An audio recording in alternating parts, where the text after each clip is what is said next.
नमस्कार, मी अनामिका. आपण पाहत आहात माझा मराठवाडा न्यूज चॅनल. सेवानिवृत्त उपशिक्षण अधिकारी शंकरराव वाघमारे यांनी मेहनतीवर फुलवली बागायती शेती. 7 एकर शेवगा व 4 एकर पपईची बाग यशस्वी. सर्व शेतकऱ्यांना केले आव्हान. पालम तालुक्यातील सरफराजपूर शिवारातील सेवानिवृत्त उपशिक्षणाधिकारी शंकरराव वाघमारे यांनी शेतात नवनवीन प्रयोग करीत बागायती शेती फुलवली आहे. नांदेड जिल्ह्यात उपशिक्षण अधिकारी हे पालम तालुक्यातील सरफराजपूर या गावचे रहिवासी असून ते मागील 3 वर्षांपासून सेवानिवृत्त झाले असून सेवानिवृत्त झाल्यानंतर त्यांनी गावाकडे शेतीकडे लक्ष दिले. जवळपास 20 एकर शेत जमिनीमध्ये नवनवीन प्रयोग करून शेतातील 2 बोर पाडले आहेत. पाण्यावर अद्रक हळदीची बेडवर लागवड केली. त्यात त्यांनी 7 एकर शेतीमध्ये शेवग्याची लागवड केला. त्यात आंतरपारिक म्हणून हळद अद्रक तर 4 एकर मध्ये तायवान पेरूची 2500 रोपे लावली आहेत. त्यात आंतरपीक म्हणून पपईची 2500 लागवड करून बाग यशस्वी केली. यापासून 40 ते 50 लाख रुपयांचे उत्पन्न मिळेल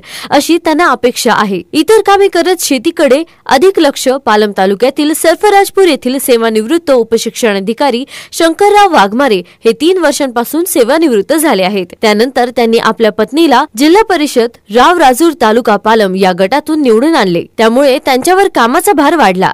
ही कामे करत त्यांनी शेतीकडे अधिक लक्ष देऊन 4 एकर शेतीमध्ये तैवान पेरूची 2500 रोपे लावली. त्यात आंतरपीक म्हणून 2500 पपईची लागवड केली. तर 7 एकर शेतीमध्ये ओडीसी प्लस जातीचे शेवगा लागवड केला. पिकाची यशस्वी शेती केली आहे. शेवगाचे औषधी उपयोग असल्याने गुजरात राज्य व मुंबईच्या बाजारपेठेत ओडीसी प्लस जातीच्या शेवग्याला अधिक मागणी आहे. ही मागणी डोळ्यासमोर ठेवूनच शंकरराव वाघमारे यांनी ही वेगळी वाट चोखाळली आहे. पालम तालुका तसा सोयी सुविधांनी मागासलेला असा तालुका आहे. तालुक्यातील सिंचनाची व्यवस्था नसल्यामुळे शेतकऱ्यांना कोरड पिकांवर समाधान मानावे लागते. त्यामुळे येथील शेतकरी कोरडवाहू शेती करतात. वाघमारे यांनी आपल्या शेतातील 2 बोरवरील पाण्यावर बागायती शेती फुलवली आहे. त्यांचे शेवग्याचे व पपईचे पीक चांगल्या प्रकारे आले असून काही दिवसातच बाजारपेठेमध्ये विक्रीसाठी नेणार असल्याचे त्यांनी सांगितले. वाघमारे यांनी ओडीसी प्लस जातीचे शेवगा लागवडीसाठी त्यांनी 10 ते 5 फूट अंतरावर 1 बाय 1 फूट खोलीचा खड्डा करून त्यात रोपे लावली. रोप लावून झाल्यानंतर त्यांचे अवघ्या काही महिन्यातच उत्पादन सुरू झाले. शेवग्यावर सहसा रोगाचा किडींचा प्रादुर्भाव होत नाही. शेवगा हे कमी जागेत कमी खर्चात अधिक पीक देणारे पीक आहे. या पिकाला पाणी 5 ते 6 दिवसांतून दिले जाते आणि पीक उत्पादन 2 दिवसातून काढले जाते. शेवगाची शेंग जवळपास 2 फूट लांब होते. 1 किलोतच 5 ते 6 शेंगांचा मावतात आणि शेवगाच्या शेंगांना 70 ते 80 रुपये भाव मिळतो असे त्यांनी सांगितले. या शेतीच्या कामासाठी शिक्षक असलेले भाऊ विठ्ठल वाघमारे, मुलगा कार्तिक वाघमारे यांचे सहकार्य मिळत आहे. अरुणा शर्मा, तालुका प्रतिनिधी, जिल्हा परभणी. न्यूज अँकर अनामिका. नमस्कार. आपण पाहत रहा माझा मराठवाडा न्यूज चॅनल. आमच्या चॅनलला लाईक करा, शेअर करा, कमेंट करा व सबस्क्राईब जरूर करा. धन्यवाद. मी 2016 मध्ये सेवानिवृत्त झालो उपशिक्षणाधिकारी पदावरून आणि तेव्हापासून शेती परंपरागत असल्या कारणानं शेतीमध्ये आपण काहीतरी नवीन प्रयोग करावे आणि शेती फळबागांनी युक्त करावी. फळबागाची पिकं घ्यावीत जे की चांगली राहतील. आताच्या काळात पारंपरिक पिकं न घेता फळबागाची पिकं घेतली तर आपल्याला शेतकऱ्याचा फायदा होऊ शकतो. यामुळं मी फळबागा घेण्याचं ठरविलं आणि आज माझ्या शेतीमध्ये 4 एकर शेतीमध्ये तैवान पेरू 4 एकर आणि त्याच्यामध्ये आंतरपीक म्हणून पपईसारखं पीक मी घेतलेले जे आज आपण पाहिलेलं आहे. यामध्ये जवळजवळ 2500 पेरू आणि तेवढीच 2500 पपईची संख्या रोपं या ठिकाणी मी लावली आहेत. आज आपण पाहिलं तर ती चांगली फळधारणा या ठिकाणी झालेली आपल्याला दिसून येते आहे की जेणेकरून मला किमान पपईपासनं 15 ते 20 लाख आणि पेरूपासनं किमान 10 लाख उत्पन्न यावर्षी होईल माझी अपेक्षा आहे. 4 एकरमध्येही मी फळाची लागवड केली.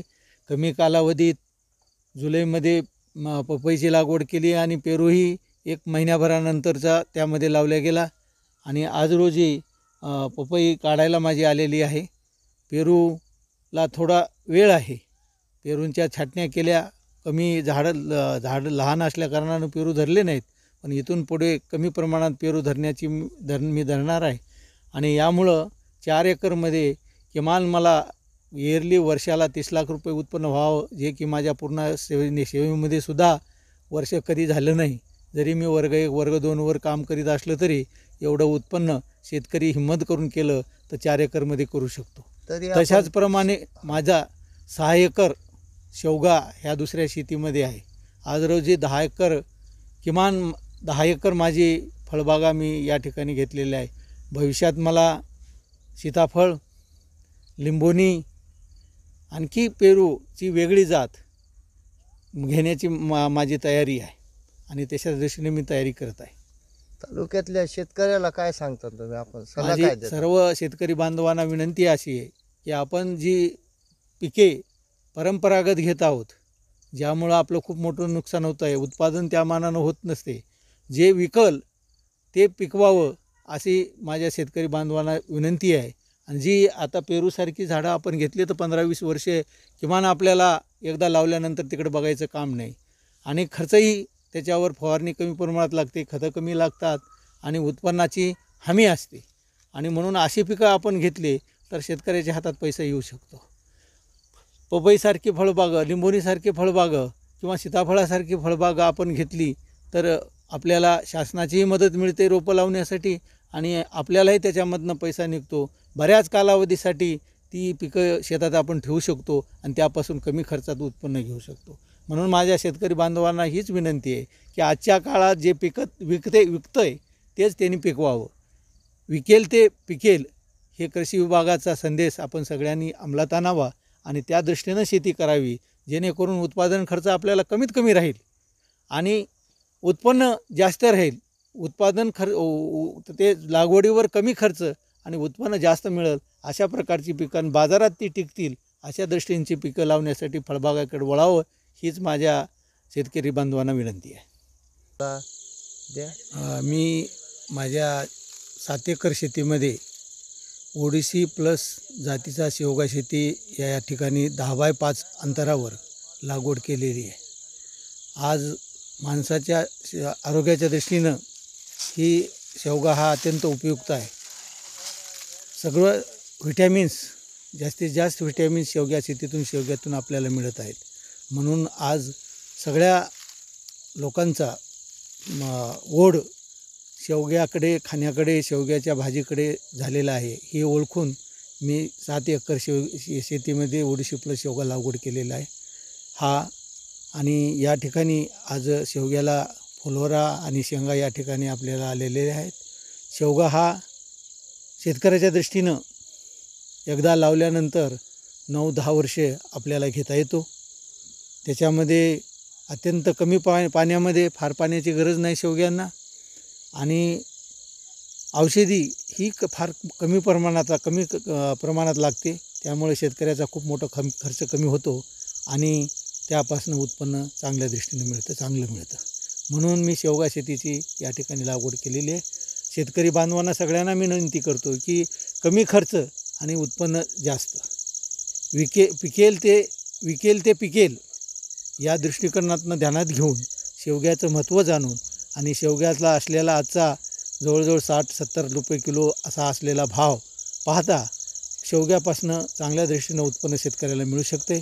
खर्च कमी लागतो. एकदा लावल्यानंतर 10 वर्ष आपल्याला त्याच्याकडे बघायची गरज नाही आणि कमी पाणी आणि कमी औषधी खर्च यामध्ये आपण उत्पन्न घेतो. पारंपरिक पिकापेक्षा या पिकापासून खूप चांगल्या दृष्टीने उत्पन्न मिळू शकतो. म्हणून माझी शेतकरी बांधवांना विनंती आहे की आपण सगळ्यांनी शेवगा शेतीकडे वळावं.